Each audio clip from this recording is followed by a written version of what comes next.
She survived the night, but the strangers knew she was still breathing, and they were coming back to fix that. Maya's eyes fluttered open to the harsh white light of the hospital room. The ceiling was plain, with small dots from the tiles, and a faint hum came from the air vent above. Her body ached all over, like she'd been hit by a truck. Bandages wrapped around her arms and one leg, sticky and tight. She tried to sit up, but a sharp pain in her side made her wince and lie back down. The bedsheets were thin and scratchy, the kind that hospitals always have, smelling of bleach and something metallic. She remembered bits and pieces of what happened. The road trip with her boyfriend, Ryan, their car breaking down in the middle of nowhere. Finding that old Airbnb in the woods, a small cabin that seemed cozy at first. Then the knocks at the door late at night. 3 figures in masks, one like a doll's face, smooth and creepy. One with a burlap sack over the head, tied with rope. And one with a pin-up girl mask, old-fashioned and smiling too wide. They didn't say why. Just because you were home. One whispered through the door before they broke in. Ryan fought them, but it wasn't enough. Maya ran, hid in the woods, got cut up by branches and thorns. She made it to a road, flagged down a truck driver who called the cops. Now here she was, in this place called Mercy General Hospital, in a small town she didn't even know the name of. The clock on the wall said 8:15 a.m. Time felt slow, like it was dragging its feet. A nurse walked in, pushing a cart with squeaky wheels. Her name tag said Karen, and she had short brown hair tied back, with glasses that slid down her nose. "Good morning, dear. How are we feeling today?" she asked in a cheerful voice that didn't match Maya's mood. Maya mumbled, "Sore, thirsty." Karen poured water from a plastic pitcher into a cup and handed it over. The water was room temperature, with a faint taste of plastic. Maya drank it slow, her throat dry like sandpaper. The nurse checked the IV drip hanging by the bed. It was clear fluid going into Maya's arm through a needle that pinched a little. "Your vitals look stable. The doctor will be in soon to talk about your injuries. You had some deep cuts, a concussion, and dehydration. But you're lucky. No broken bones or internal bleeding." Lucky? Maya didn't feel lucky. Ryan was gone. She saw them stab him, heard his last gasp. Tears welled up, but she blinked them away. No time for that now. Breakfast arrived on a tray, oatmeal in a bowl, a banana, and orange juice in a small carton. The oatmeal was lumpy and warm, not hot, with no sugar or fruit to make it better. Maya poked at it with a plastic spoon, eating a few bites. It stuck to the roof of her mouth. She peeled the banana, which was a bit brown on one end, and ate half. The juice was tangy from concentrate. Eating made her stomach settle a little, but her mind raced. Were the strangers caught? Did the police find them? She turned on the TV mounted on the wall. The remote was attached to the bed with a cord. Channel 5 had the local news, a weather report. Sunny today, high of 72 degrees, chance of clouds later. Then a story about a local fair opening next week with rides and food stands. Normal stuff. Maya switched to a game show. People spinning wheels, guessing letters. "I'd like to buy a vowel," one said. It was mindless, but it helped pass the time. Around 10 a.m., the doctor came in. Dr. Ellis, an older man with gray hair and a white coat that had a pen stain on the pocket. He carried a clipboard with papers clipped to it. "Maya, right? I'm glad to see you awake. Let's go over what happened." He sat on a stool by the bed, wheels squeaking as he rolled it closer. Maya told him the story, or what she could remember. The masks, the attack, running away. Dr. Ellis nodded, writing notes. "Physically, you'll heal in a week or 2, but mentally this is trauma.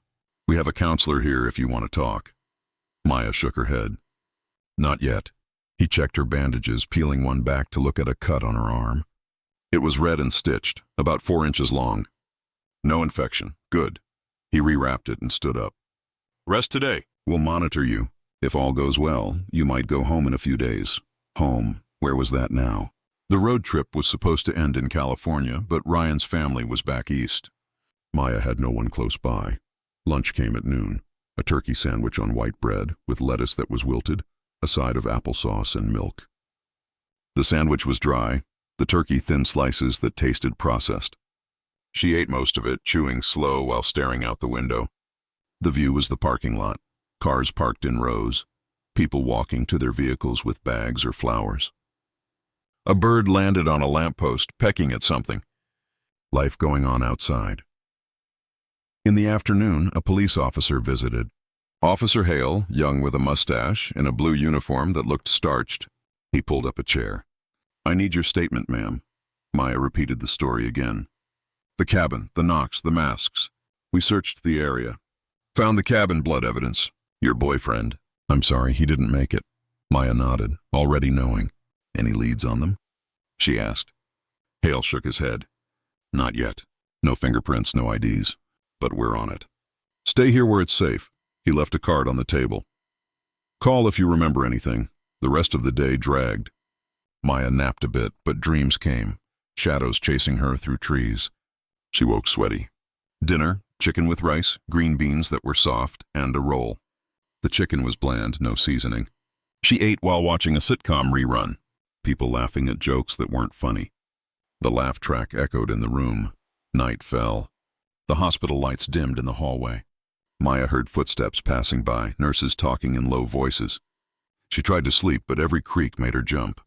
The door had a small window, and she kept glancing at it. Nothing there, just her imagination. The clock ticked. 11 p.m., midnight, 1 a.m.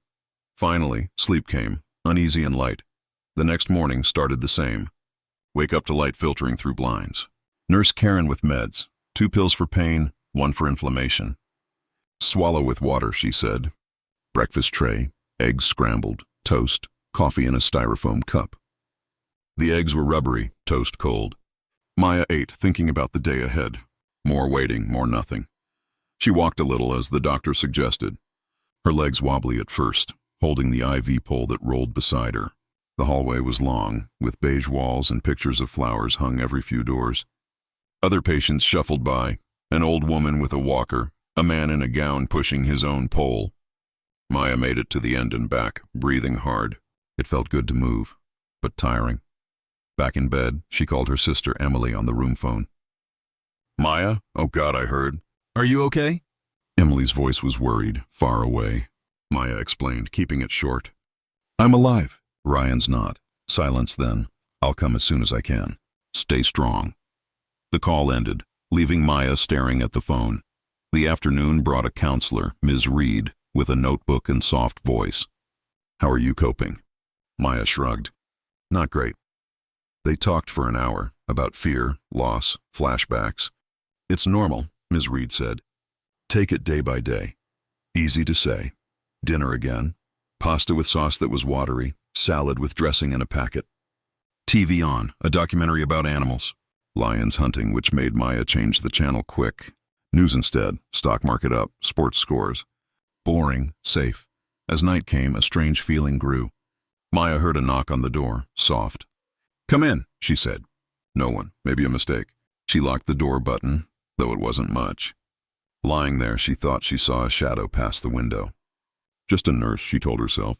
Sleep was harder this time. On the third day, things felt routine. Wake, meds, breakfast. Pancakes this time, syrup sticky. Doctor check. Healing well. Police update. Nothing new. Lunch. Burger that was overcooked. Fries soft. Walk in hall. Call friend. Dinner. Fish. Veggies. TV. Night. But in the quiet, doubts crept in. Was that van in the parking lot the same one from the woods? Did the nurse look at her funny? Maya pushed it away. Paranoia, that's all. Maya woke to the same sterile hospital room, the light filtering through the blinds in thin stripes across the floor. It was day 4 at Mercy General, and the routine was grinding into her. The clock read 7:45 a.m. Her body still ached, but the pain was duller now, like a bruise that lingers. The bandages on her arms itched, and the ones on her leg felt tight when she moved. She shifted in bed, the sheets crinkling under her, still smelling faintly of bleach. Nurse Karen came in with her cart, the wheels squeaking as always. "Morning, Maya. Meds time." She handed over a small cup with 3 pills, 2 white, 1 blue, and a glass of water. The water tasted like the plastic cup it came in. Maya swallowed the pills, grimacing. "How long do I have to take these?" she asked. Karen checked the chart clipped to the cart. "A few more days. They're helping with inflammation and pain." Maya nodded, not really caring. She just wanted out. Breakfast arrived at 8:15. A tray with oatmeal, lumpy again, a slice of toast with a pat of butter that wouldn't spread, and a carton of apple juice. She ate slowly, staring at the TV. It was already on, left on a morning talk show. People chatted about recipes and a new movie coming out. Maya didn't care about any of it, but the noise filled the silence. She sipped the juice, which was too sweet, and left half the oatmeal uneaten. The window showed the same parking lot. A few cars pulled in, a few left. An old man with a cane shuffled across to a sedan. A woman carried flowers, probably visiting someone. Maya watched them, trying to feel normal, but her mind kept drifting back to the cabin. The masks, Ryan's scream. She shook her head, forcing herself to focus on the present. The hospital was safe. There were people here, nurses, doctors, security. Around 10 a.m., Dr. Ellis came by. His white coat looked the same, pen stain and all. "Good progress, Maya," he said, flipping through her chart. "Your concussion symptoms are fading, and the cuts are closing nicely. We'll do one more scan tomorrow, then maybe discharge the day after." Maya perked up. "Really? I can go?" He nodded. "If all checks out. But you'll need to rest at home, too. No heavy lifting. No stress. No stress." Right. Like that was possible. She spent the morning walking the hall, as the doctor suggested. Her IV pole rolled beside her, the wheels catching slightly on the linoleum floor. The hallway smelled of antiseptic and something like old coffee. She passed other patients, a young guy with a leg cast, an older woman in a wheelchair talking to a nurse. At the end of the hall was a waiting area with plastic chairs and a table covered in old magazines. Maya picked one up, a home decorating issue from last year. Articles about paint colors and kitchen tiles. She read a page, then tossed it back. Pointless. Back in her room, she noticed something odd. On the bedside table, next to her water pitcher, was a small folded paper.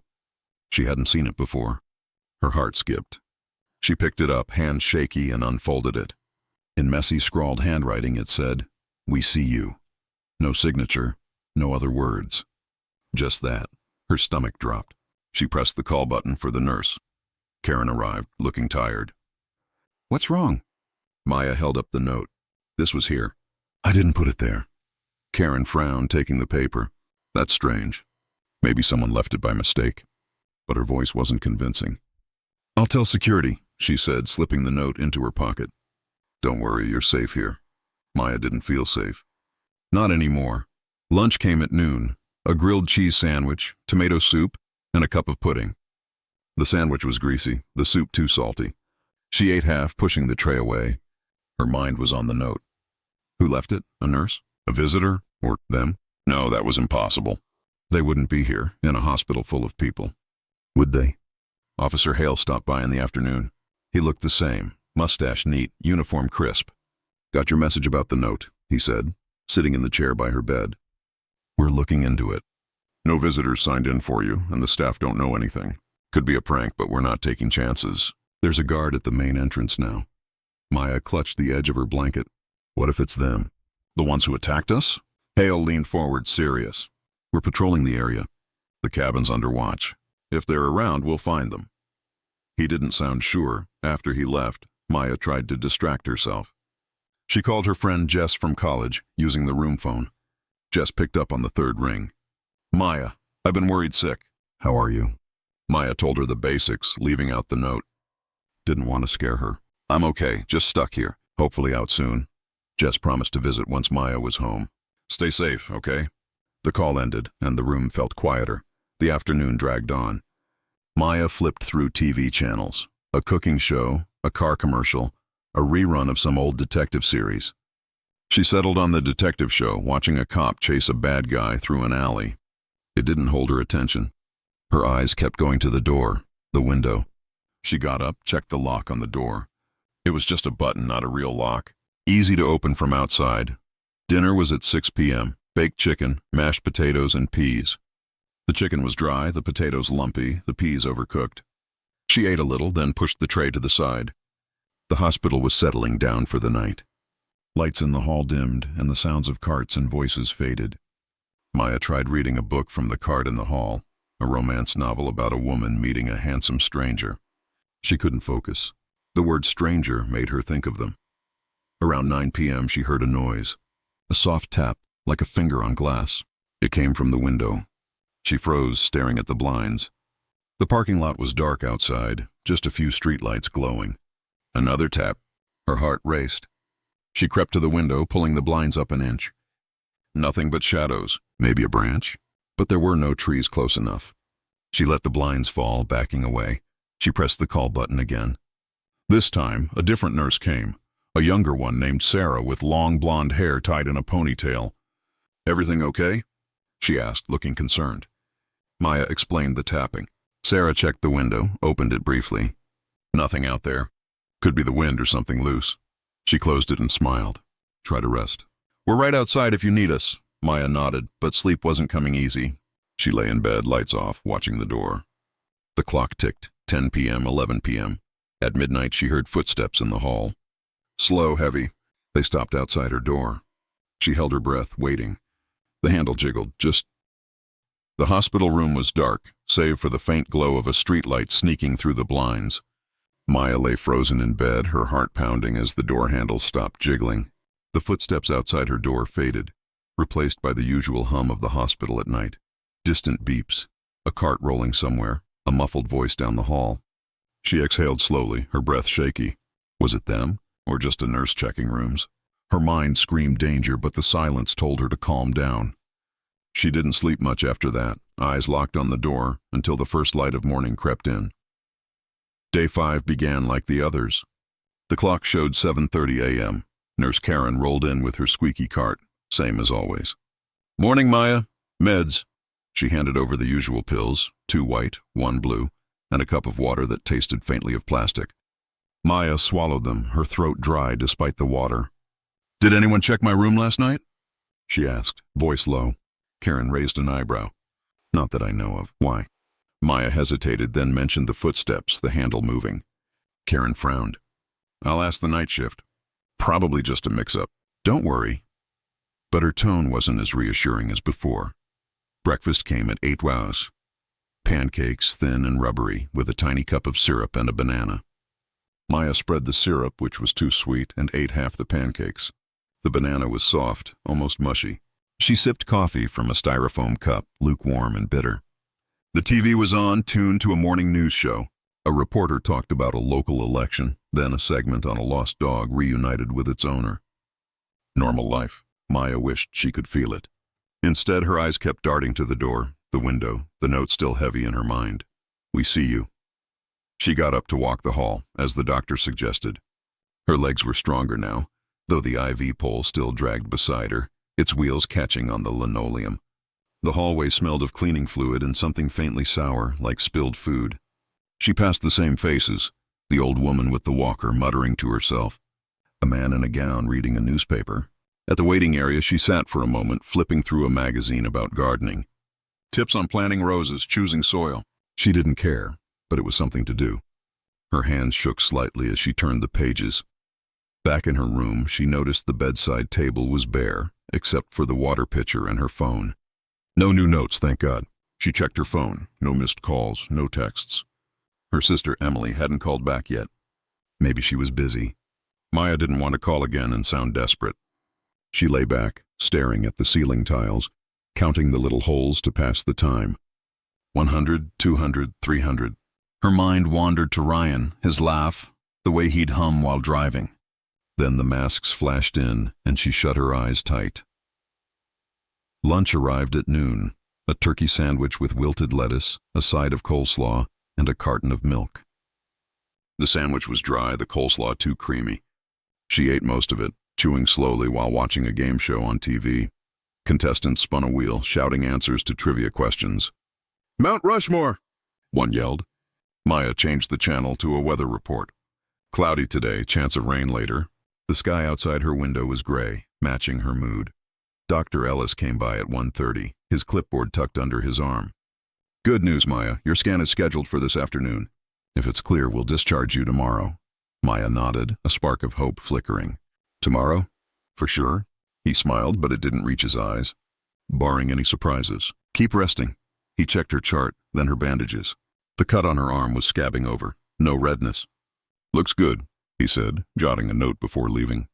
Officer Hale showed up an hour later, his uniform as crisp as ever. He sat in the chair by her bed, notepad out. "We checked on that note," he said. No fingerprints, no cameras in that hall to show who left it. Could be a prank, but we're adding another guard tonight. Maya's stomach twisted. What if it's them? The ones from the cabin? Hale leaned forward, elbows on his knees. We've got people watching the hospital, the parking lot, everything. If they're here, they won't get far. He paused, then added, You didn't see anything else odd, did you? Last night, maybe? Maya told him about the footsteps, the handle. He wrote it down, face serious. We'll look into the night staff. Stay vigilant. After he left, Maya felt more alone.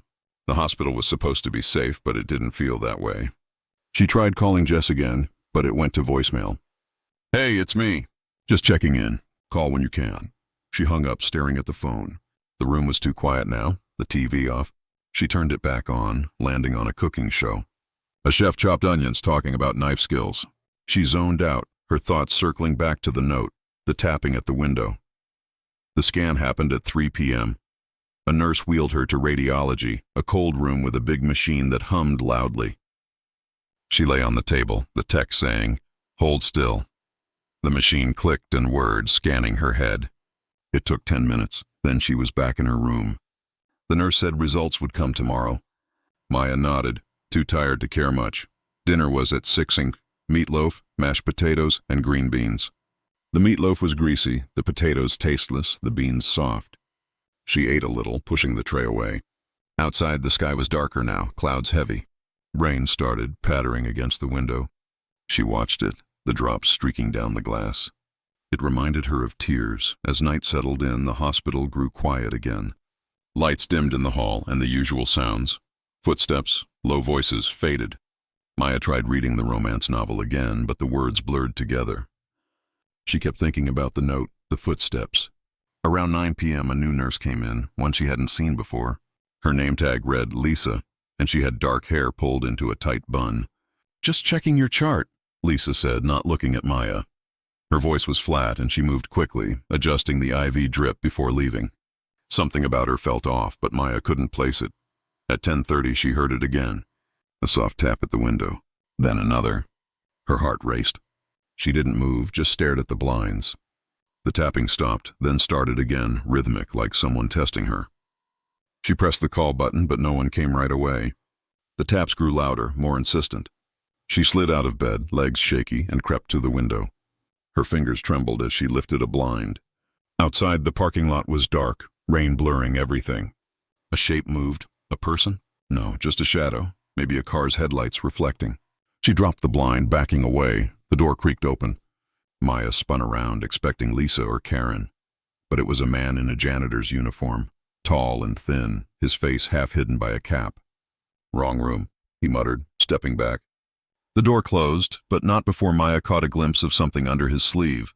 A tattoo, maybe, or a scar. Her pulse hammered. Was he really a janitor? She pressed the call button again. Karen arrived, looking annoyed. What's going on? Maya explained the tapping, the janitor. Karen sighed. The night janitors knew. Probably got lost. I'll check the window. She looked outside, shook her head. Nothing there. Rain's messing with you. But she didn't sound sure. Get some sleep, Maya. We're watching the halls.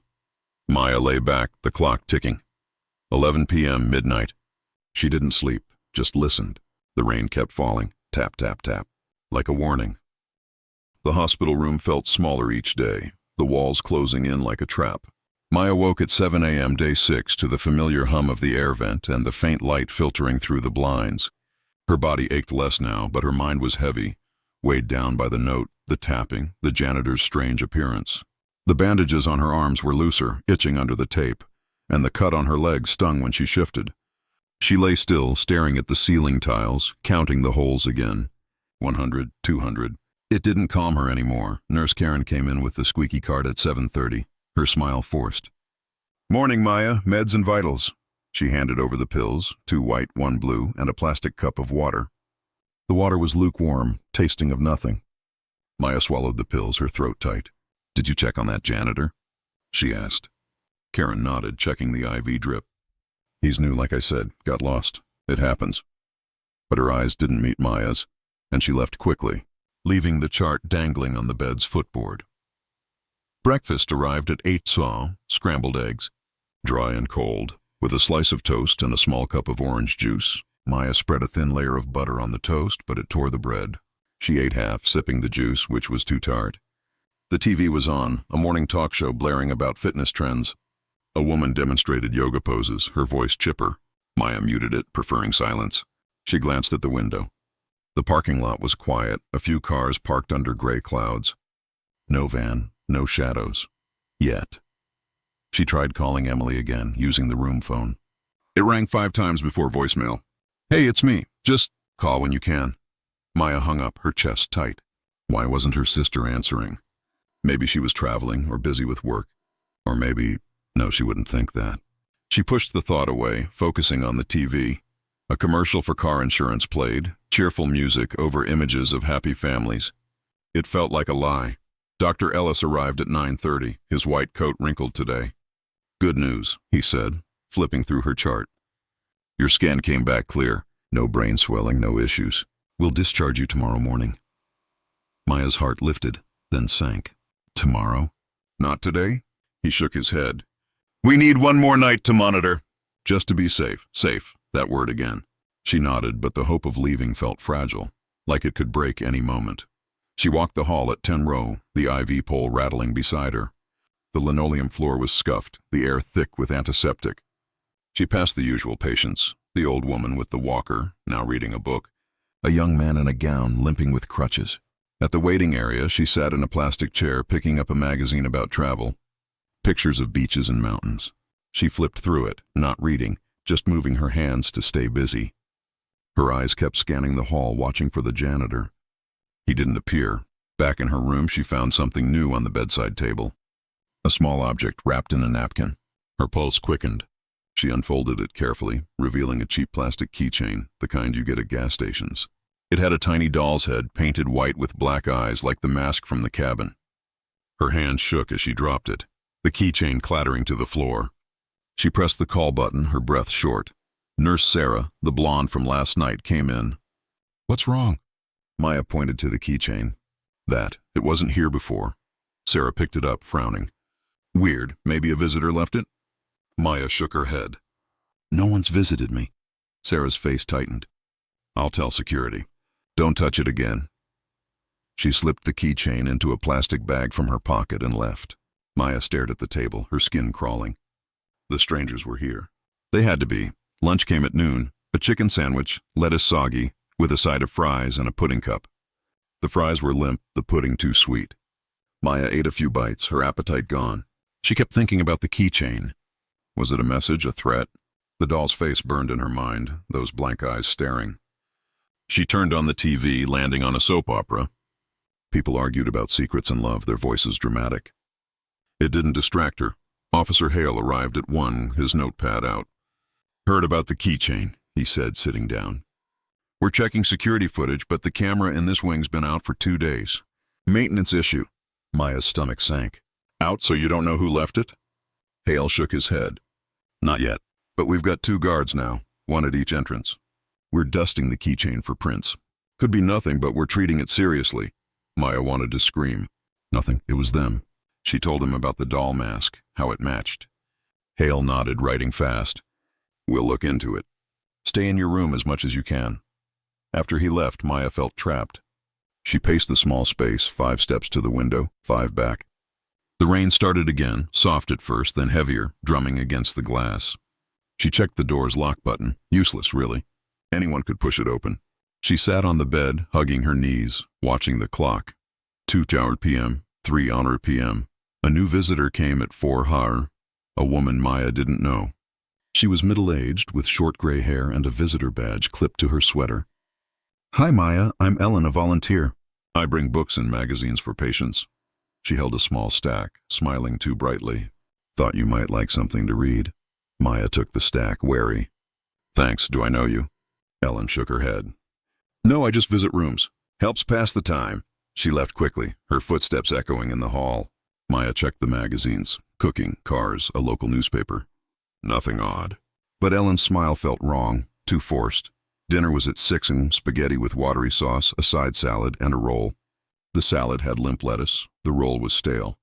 Maya ate a little, her stomach churning.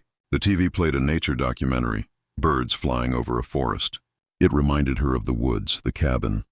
She changed to a game show, contestants guessing prices of appliances. Mindless. As night fell, the hospital quieted. Lights dimmed and the hall grew still.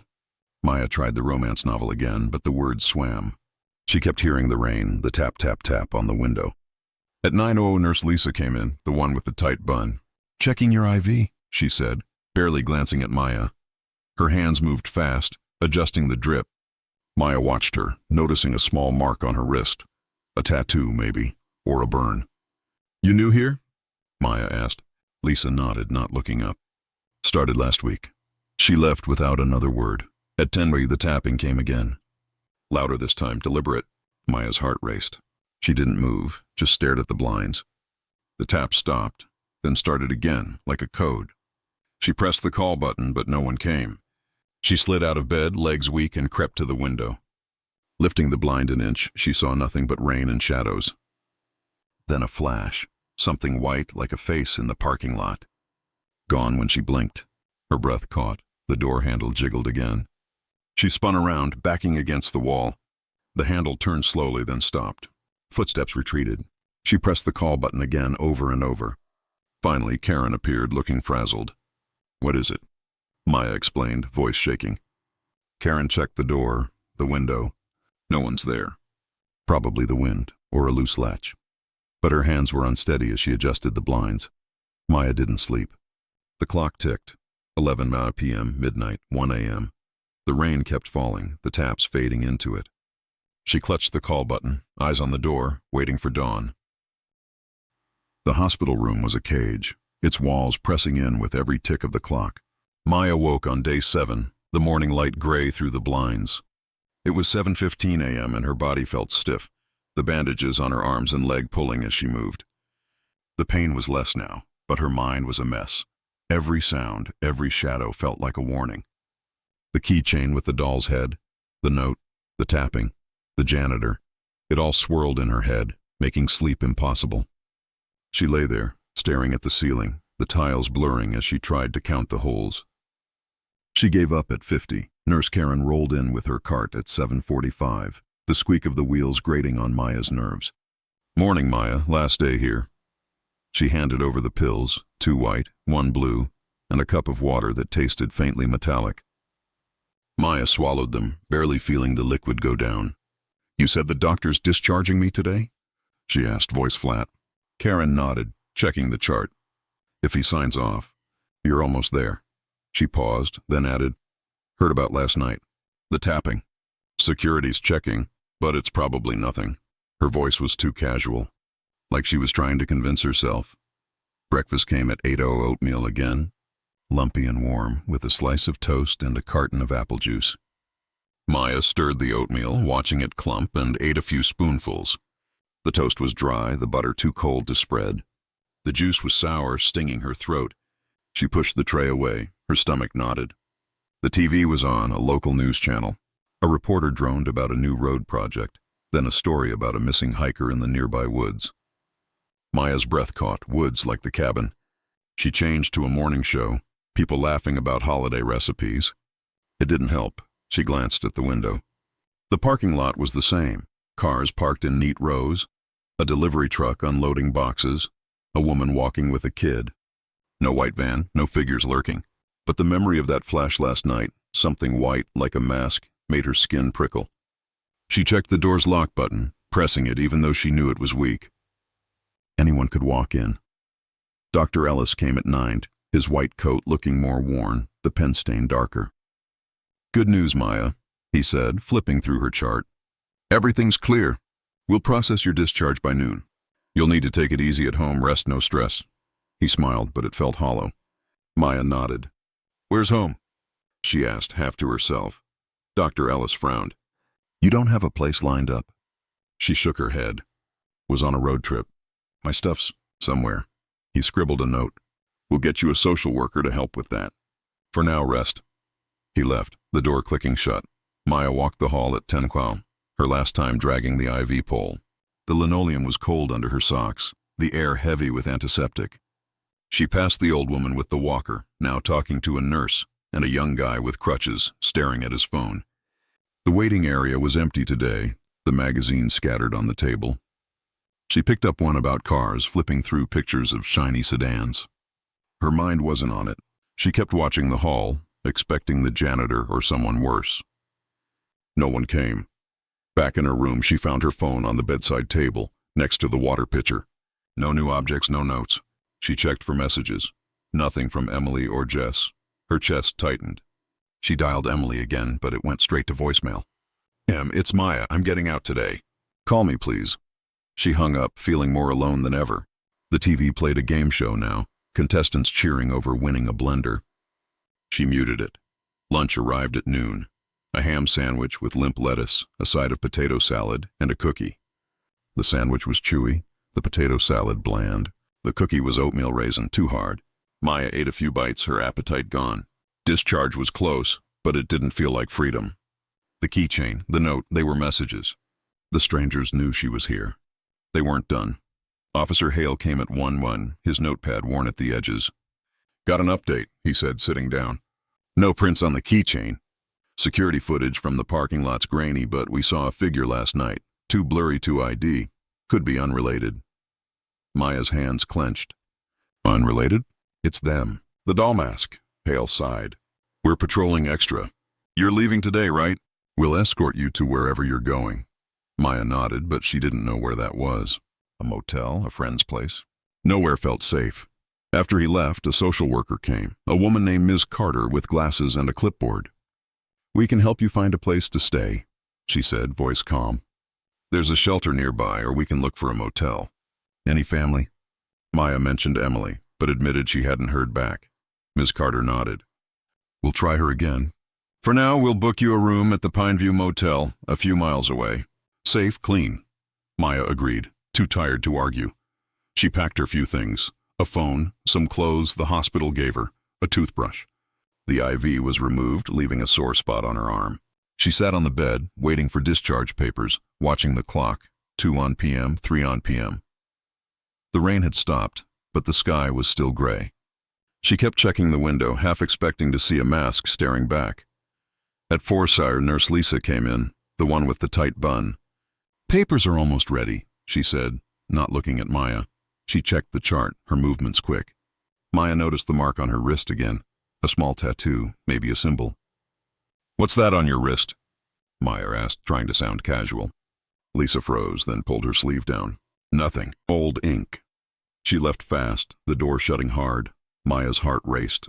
Was Lisa hiding something? The tattoo, could it be connected? She shook her head. Paranoia was taking over. She turned on the TV, landing on a news channel. A story about a car accident nearby, then a weather update. More rain tonight. She switched to a sitcom, fake laughter filling the room. Dinner came early at 5, baked fish, rice, and carrots. The fish was dry, the rice sticky, the carrots mushy. Maya ate a little, her stomach churning. Discharge was close, but fear clung to her. She kept thinking about the tattoo, the keychain, the tapping. Were they watching her now? As night fell, the hospital grew quiet. Lights dimmed in the hall and the usual sounds, carts, voices, faded. Maya sat on the bed, her bag packed, waiting. At 7 she heard a noise, a low scrape like something dragging in the hall. She froze, listening. It stopped, then started again, closer. Her hand hovered over the call button. The door handle turned, slow and deliberate. She backed against the wall, breath shallow. The door opened an inch, then stopped. A shadow moved in the gap, tall and still. No face, just darkness. Then a whisper. Maya. Her blood went cold. She pressed the call button, holding it down. The shadow vanished, the door closing softly.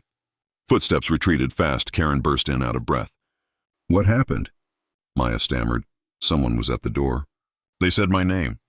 Karen checked the hall, then the door. No one's there. Security's coming. She stayed until a guard arrived, a burly man with a flashlight. He searched the hall, found nothing. Probably a prank, he said, but his eyes were uneasy. Maya didn't believe it. She sat up all night, lights on, clutching her phone. The clock ticked. 8 p.m., 9 p.m., 10 p.m. Discharge was hours away, but safety felt further. The hospital room was stifling, the air thick with the scent of antiseptic and fear. Maya sat on the edge of her bed, her small bag packed, clutching her phone like a lifeline. It was day 8, 6 a.m., and discharge was finally here. The clock ticked loudly, each second dragging. Her bandages were gone now, replaced by pink scars that itched on her arms and leg. The pain was a dull throb, but her mind was a storm. Last night's whisper, Maya, echoed in her head, mixing with the note, the keychain, the tapping. The strangers were close, maybe closer than ever. Nurse Karen came in at 6:30, her cart squeaking as usual. "Papers are ready," she said, handing Maya a folder with discharge forms. "Sign here." Maya scribbled her name, her hand unsteady. "You're set for the Pineview Motel. Officer Hale will escort you." Maya nodded, her throat tight. "Thanks." Karen hesitated, then added, "Be careful out there." Her voice was soft, almost worried, but she left before Maya could ask why. Breakfast was skipped. Her stomach couldn't handle it. She changed into the clothes the hospital provided.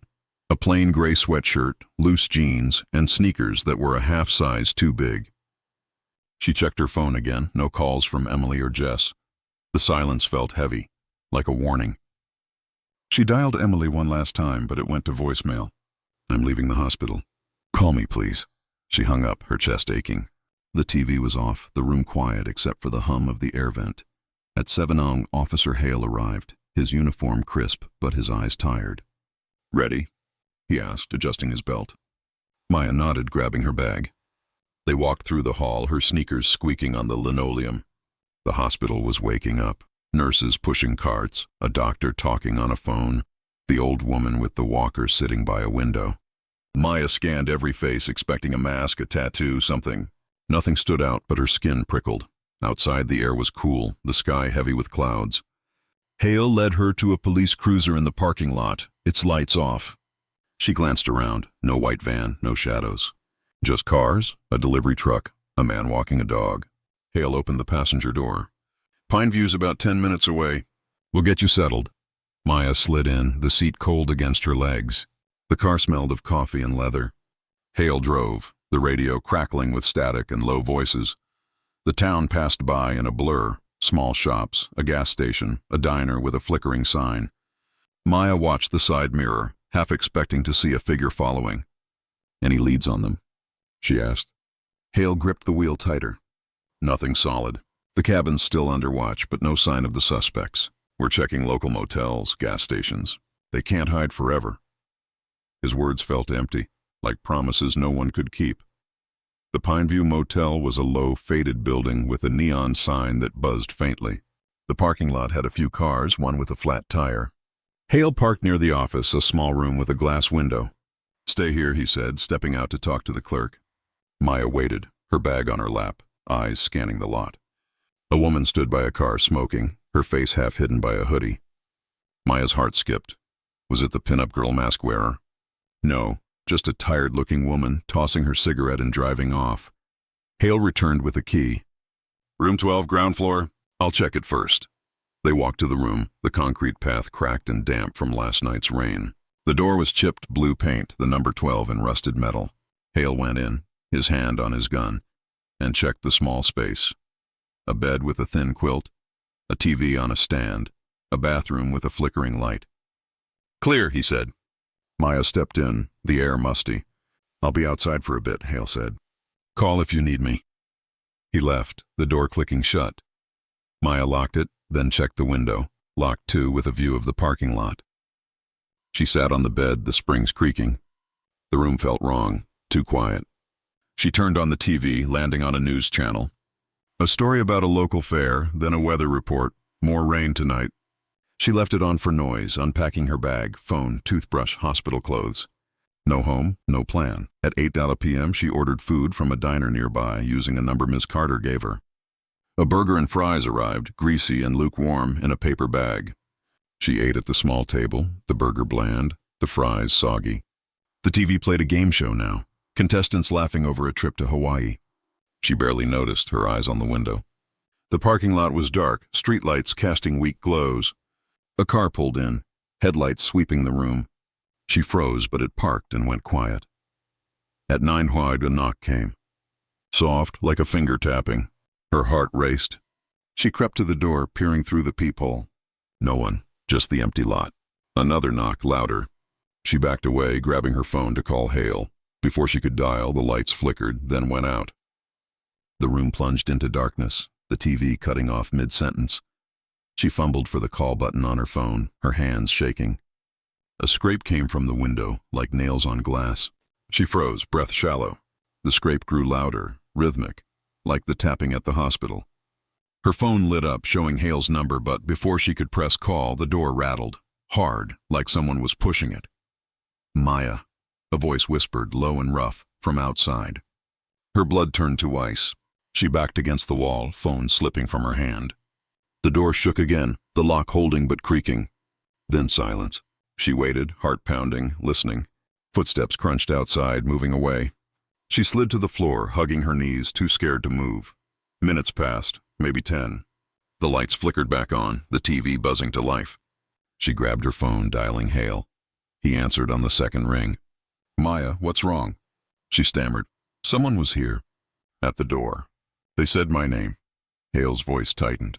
"Stay put." "I'm coming." He arrived in minutes, flashlight in hand, another officer behind him. They checked the room, the window, the lot. "No one here," Hale said, but his jaw was tight. "Marks on the door, though. Could be a tool." The other officer, a woman named Ruiz, added, "We'll stay outside tonight. Don't open the door for anyone." Maya nodded, her throat dry. They left, the door locking behind them. She didn't sleep. The TV stayed on, a late-night talk show with fake laughter. The clock ticked, 10 p.m., 11 p.m., midnight. Rain started again, tapping the window. Every sound made her jump. She kept her phone in hand, Hale's number ready.